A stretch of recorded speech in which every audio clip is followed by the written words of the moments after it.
Halo, salam sejahtera untuk kita semua. Perkenalkan, saya Yanela Vini. Pada kesempatan kali ini, saya akan mempresentasikan hasil analisa kasus yang menjadi nilai tugas dari hukum agraria. Analisa kasus yang akan saya sampaikan saat ini mengenai hak pakai yang terjadi di daerah Kupang. Untuk analisa kasus ini, kasusnya saya ambil dari hasil putusan pengadilan, di mana pada saat itu yang menjadi penggugatnya adalah Daud Eyondolu yang mengajukan gugatan pada bulan November tahun 2018 terhadap para tergugat, yaitu Kepala Kantor Wilayah Kementerian Hukum dan HAM Provinsi NTT selaku tergugat pertama, lalu Ketua Pengadilan Negeri Kupang kelas 1A selaku tergugat yang kedua, lalu PT Garuda Timur di Kupang selaku tergugat ketiga, dan yang terakhir Kepala Kantor Pertanahan Kota Kupang selaku tergugat yang keempat. Di mana dalam gugatan penggugat terdapat posita, yaitu berdasarkan ketentuan Undang-Undang Nomor 19 Tahun 1964, Junto Undang-Undang Nomor 14 Tahun 1970, maka tergugat pertama ini berhak untuk mengurus organisasi, administrasi, dan juga finansial, termasuk mengurus dan juga menyelesaikan administrasi pengadaan ataupun pembelian aset atau barang milik negara.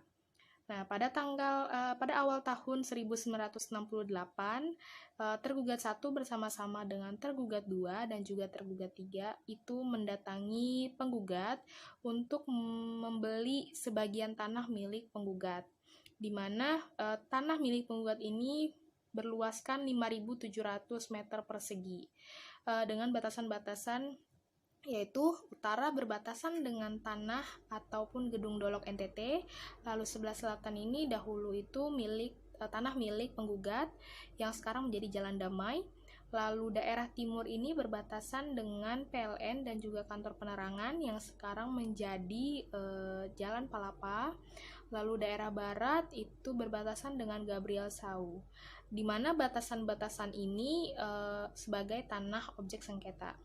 Lalu pada saat pertemuan tersebut terjadilah suatu kesepakatan antara penggugat dengan tergugat 1, di mana telah disepakati mereka membeli tanah milik penggugat sebesar Rp400.000 pada saat itu.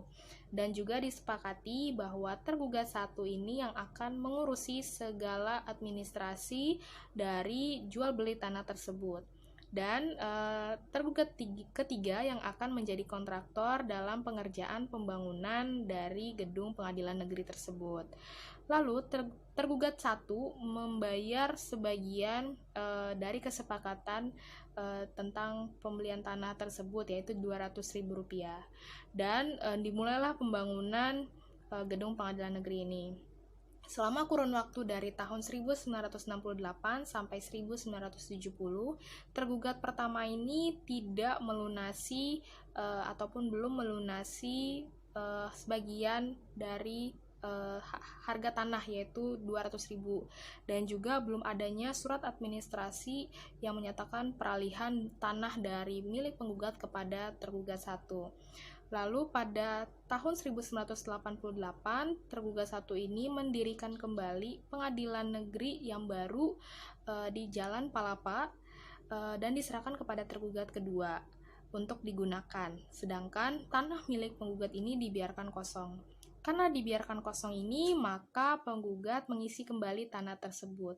Karena kalau dilihat-lihat bahwa tanah tersebut belum dilunasi oleh tergugat 1 dan juga tidak adanya surat administrasi yang menyatakan bahwa tanah ini milik tergugat 1 gitu. Jadi diisi kembali oleh penggugat. Lalu pada tahun 2010 ada didirikannya warung makan di atas tanah tersebut, dan juga pemilik warung ini mengontrak kepada tergugat kedua. Nah, mengetahui hal tersebut, penggugat ini memberikan somasi kepada tergugat 2 pada tanggal 10 Januari 2011 dan juga dijawab oleh tergugat pada tanggal 13 Januari 2011 yang menyatakan bahwa lokasi pengadilan negeri yang lama dengan yang baru ini adalah milik Pengadilan Negeri Kupang. Karena jawaban dari somasi yang diberikan oleh tergugat 2 ini, muncullah kontroversi antara penggugat dengan para tergugat, di mana setelah ditelusuri lebih lanjut lagi, tergugat 2 ini sudah memiliki sertifikat hak pakai yang dikeluarkan oleh tergugat 4 selaku Kepala Kantor Pertanahan Kota Kupang dengan menerbitkan sertifikat hak pakai nomor 542 tahun 2015 atas tanah milik penggugat yang diberikan kepada tergugat 2. Karena hal inilah maka penggugat mengajukan petitum untuk mengabulkan gugatan dari penggugat, lalu menyatakan secara hukum bahwa penggugat ini adalah pemilik yang sah atas tanah objek sengketa dengan luas dan juga batas yang sudah disampaikan dalam posita gugatan, dan juga menyatakan secara umum bahwa kesepakatan jual beli tanah yang dilakukan antara penggugat dengan tergugat 1 ini batal karena tergugat 1 ini ingkar janji dengan tidak membayarkan sisa pembayaran dari pembelian tanah tersebut, dan juga menyatakan sebagai secara hukum bahwa sertifikat hak pakai nomor 542 tahun 2015 ini tidak sah.